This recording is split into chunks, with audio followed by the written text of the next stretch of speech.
Let's pull up the Ravens schedule because they have a gauntlet. Exactly. Right? I think the Ravens are one of the ones I start. I know we talked about it in the commercial break where I was just like, oh, my gosh, I can't get over the Ravens schedule. I mean, the first 6 weeks, you look at that, you take the Browns out of week number 2, you go. Well, the Browns have beaten them there recently. Right. No, and I know. And it's a rivalry game and all of that, but I think we all know the Browns, the quarterback situation's all a little weird. But forget that one. It's just the other 5 games. The other 5 games are like, it's not just like playoff contenders. It's teams that we would go, they're Super Bowl contenders. The Ravens, of course, at the Bills, the scene of the crime where they blew the game last year in the divisional round. Week 3, Lions, home, Monday Night Football. Week 4, at Chiefs. Texans at home. Rams at home. I mean, those are teams that, again, barring crazy injuries at that point of the year, just 6 weeks in, all these teams are going to believe. All these teams got talent. All these teams got coaches that are creative and have a culture there that means they're going to be fighting. And I look at that and I go, I don't know if anybody just team for team has a harder first 6 weeks than the Baltimore Ravens. Hey, and the Texans, even though they lost to the Ravens 31-2 last Thanksgiving, they're going to be coming in. You know, they're going to be coming in with a chip on their shoulder. No doubt. D'Amico Ryans is going to be on top of them every minute. Regardless of preparation week, they're probably talking about it now.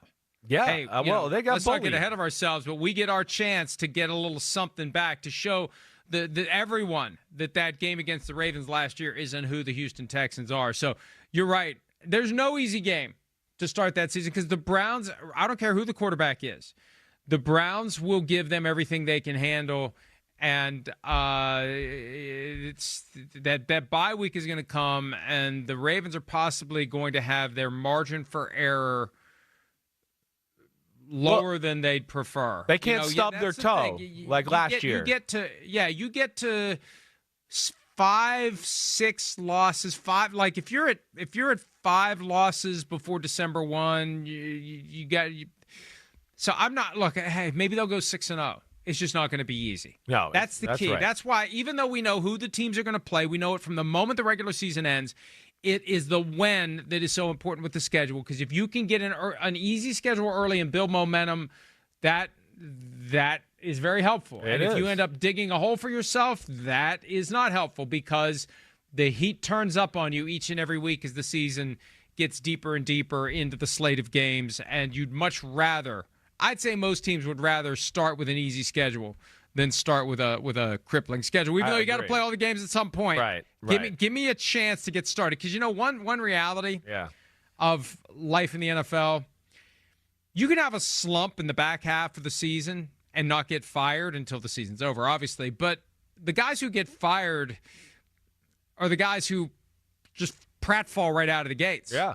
So give me the easy games so I don't have that pratfall that's going to potentially get me fired in October. No, I think there's a lot of truth in that for sure. And then you're saying the right things. The early season, you're not always going to be playing your tip-top best football early in the year. So you'd like to go, hey, can we kind of get our bearings about us here and get everything together?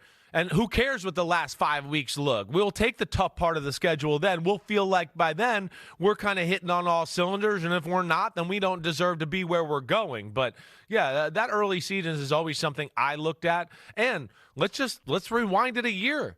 The first 2 weeks of last year for the Baltimore Ravens, it affected their year. You could say whatever they want.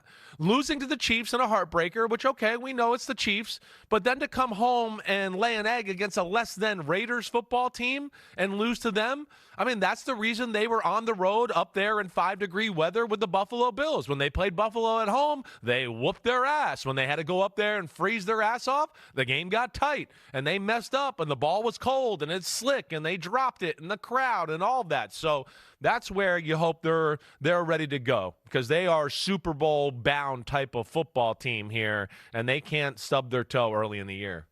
Which type of ass is worse, swamp ass or ice ass? Oh, probably swamp ass still. Probably swamp ass. Okay, I was just curious. I hadn't thought of that before until you had that very descriptive explanation of what happened to the Ravens, because you're right.